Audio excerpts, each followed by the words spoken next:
Welcome to this week's video on The Thousand and One Nights.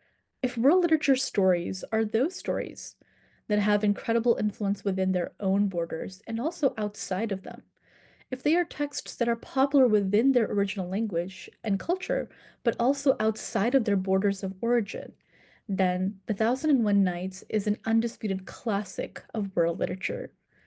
Since it became widely known to Europe in the 18th century, it has held massive appeal for audiences of all generations. Even in our day, we continue to turn to and adapt these stories. Examples of the contemporary influence of The Thousand and One Nights includes the 2003 Sinbad film, starring the voices of Brad Pitt and Catherine Zeta-Jones, the live-action 2019 Aladdin film, starring Mina Massoud and Will Smith, which is a further adaptation of the beloved 1992 Disney animated classic, and the 2010 graphic novel Ali Baba, created by Matthew K. Manning and illustrated by Ricardo Osnaya. I want to go over how to pronounce the names of the three main characters of the frame tale, because I know that one of the challenges that comes with reading world literature texts can come from encountering characters with names that may be unfamiliar to us. The heroine of The Thousand and One Nights is Shahrazad. That's exactly how you would pronounce her name, Shahrazad, and that's the version that's closest to the Arabic original story. In some editions of A Thousand and One Nights, her name is spelled and pronounced Scheherazade, but that's because of the influence of the French language translation of A Thousand and One Nights that I'll talk about in just a second. But the best way is Scheherazade. The king, his name is Shahriyar. That's how you would pronounce it, Shahriyar. And Shahrazad's sister, the way you would pronounce her name is Dunyazad. In again some editions that are influenced by the French language translation of The Thousand and One Nights, her name can be spelled Dinarzad or Dinarzade, but the best way to say her name, and that's closest to the Arabic original, is Dunyazad. Part of the incredible appeal of these stories is that they mix many different genres, such as historical tales, adventure stories, love stories, tragedies, comedies, and poems. In other words, these stories are defined by a rapid pace and endless variety, which ensured that the audiences listening to them in the bazaars and streets of 13th century Iraq were never bored. They also follow a story within a story strategy, like Easter eggs or Russian dolls, where you have multiple eggs or dolls nested within each other. The entire story collection begins with the frame tale, which is the story of Shahrazad and Shahriyar. As the story goes, Shahriyar catches his wife cheating and goes insane, becoming a tyrant. He not only executes his wife, but exacts revenge by marrying and sleeping with the beautiful maiden each night, only to execute her the next day. The vizier's daughter Shahrazad decides to put a stop to the madness, even though her father's position protects her from the king.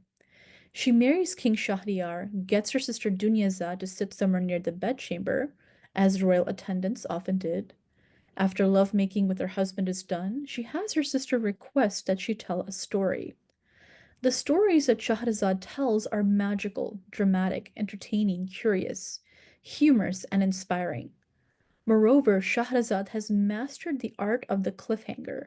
She breaks her story off at dawn at the most important part. Her stories are so entrancing, and Shahryar is so curious to learn what happens next, that he delays her execution for 3 years. The stories are not just entertaining, though, but also have ethical value. They hold up a moral mirror to the king. Shahrazad's tales in The Thousand and One Nights begin with stories of sexual violence and betrayal, as a way to get the king to face his trauma and reflect on the extremity and injustice of his own actions. Gradually, they move to beautiful love stories and tales of redemption after sufferings. Many of the stories teach lessons on kingship and humanity to the king, changing his heart and reforming him without him even being aware of it. At the end of 3 years and 3 children, the king repents, begs forgiveness, accepts her as his wife, marries Dunyazad to his brother, and rules as a just king. So, every story in The Thousand and One Nights, after the frame tale of Shahrazad, Shahriyar, and Dunyazad, is a tale told by Shahrazad to move, entertain, and reform the king.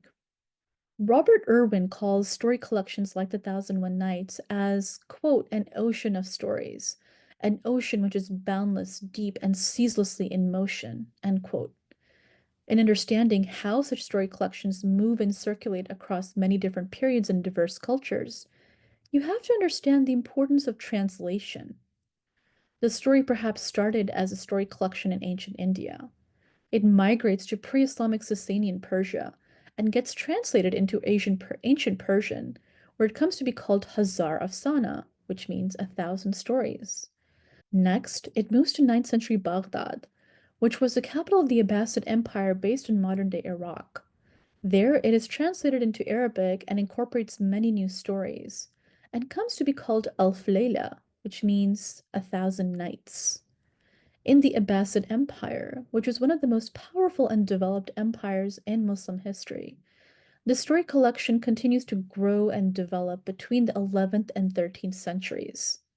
It reaches its final form in the 13th century CE and is ultimately named A Thousand and One Nights.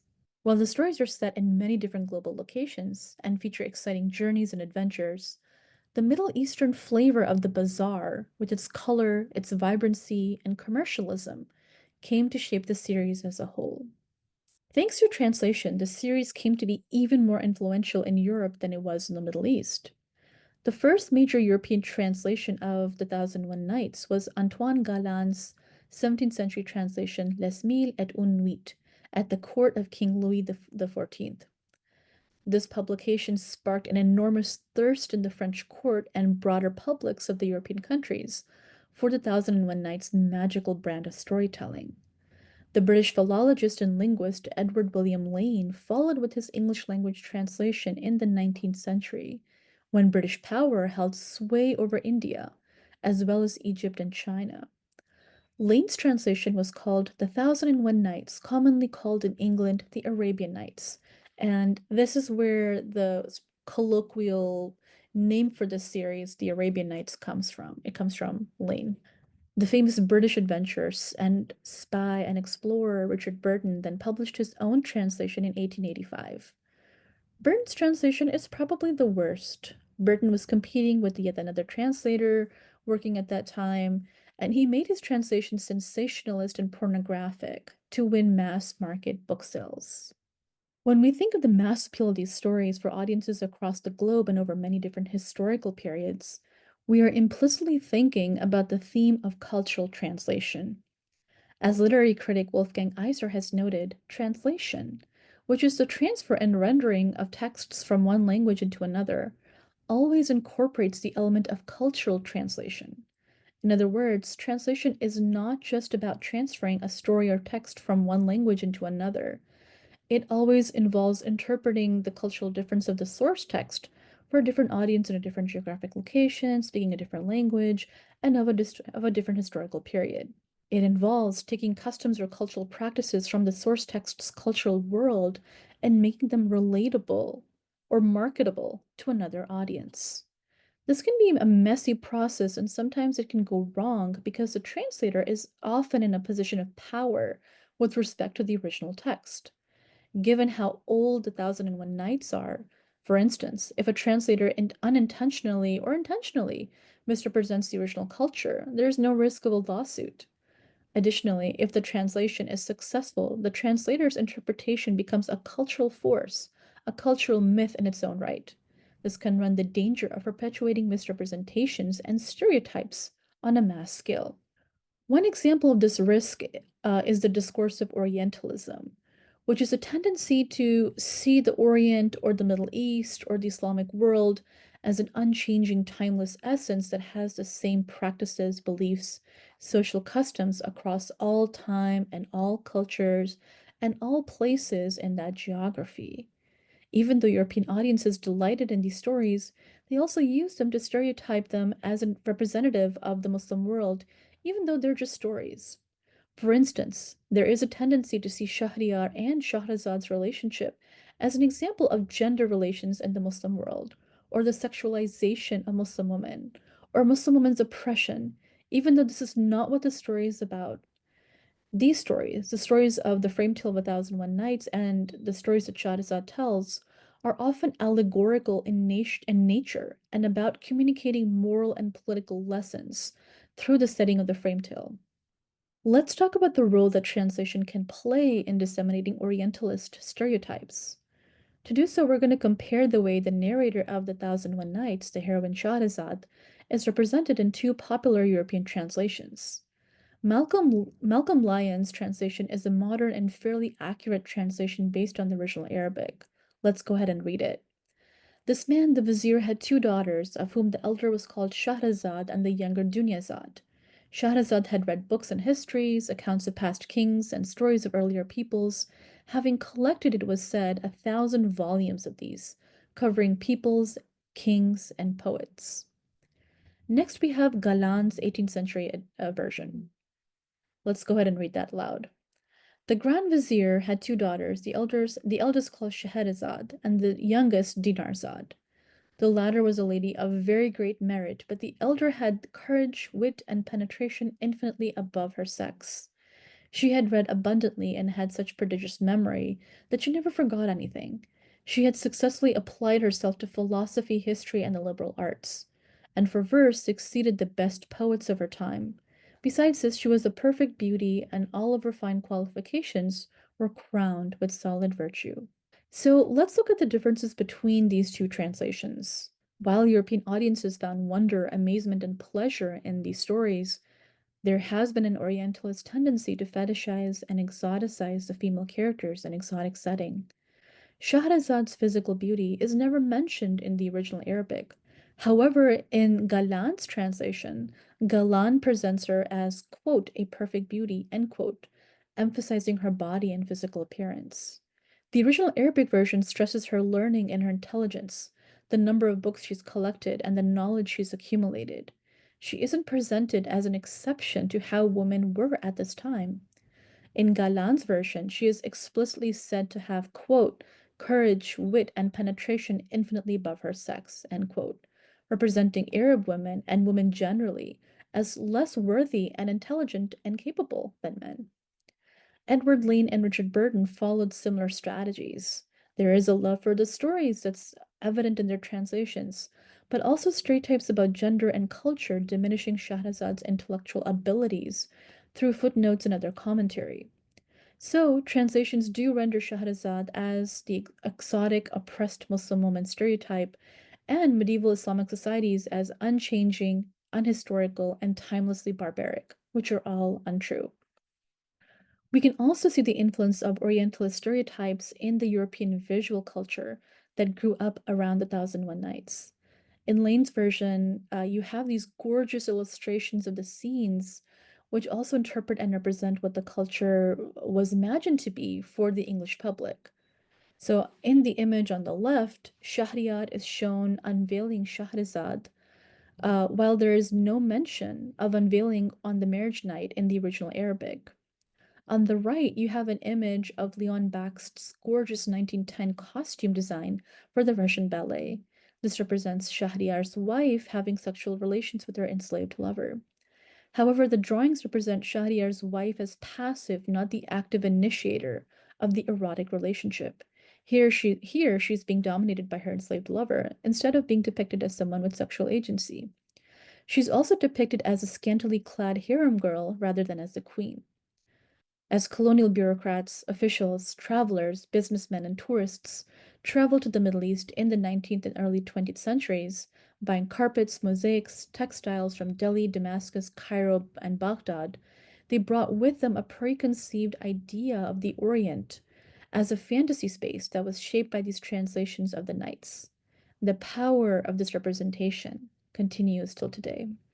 In the early 20th century, Danish illustrator K. Nielsen, working in Europe during World War I, finished his own pictorial imaginings of A Thousand and One Nights. His watercolors were influenced by Expressionism and Surrealism, and one imagines that for him, The Thousand and One Nights become a way to escape the horrors of the war. But the escapist fantasy and the whimsy that he creates also perpetuates the Orientalist fantasy of an unchanging, over-sexualized, decadent, tyrannical Middle East. These drawings are beautiful, gorgeous. You can see Nielsen escaping from the horrors of the Great War in the art. However, he also continues the theme of naked, sexualized women dominated by tyrannical men, whether they be king or genies. These themes can also be seen in famous pieces of music and music art based on or influenced by the Thousand and One Nights. An example is Mozart's 1782 opera, The Abduction from the Seraglio, the first opera that he composed in Vienna. We can also see these themes in album covers of Russian composer Nikolai Rimsky-Korsakov's symphonic suite Scheherazade, which he composed from 1887 to 1888. This is just to say that European receptions of the Thousand and One Nights are evocative and magical and powerful, but there is an element of stereotyping that comes from the way it interprets the source text. While the lion's text is accurate, just be aware that we are situated within this history of interpreting the nights and can be unconsciously influenced by it. This history of imagining the Muslim world and the East influences us even today, as we can see in Disney's animated and film adaptations of A Thousand and One Nights. While the heroines of these Disney stories are strong and powerful, the setting and the cultural portrayal still has elements of Orientalism. I'll end with a rhetorical question. What aspects of Orientalism can you find in the Disney versions that we know and love? I hope this was useful, and see you next time.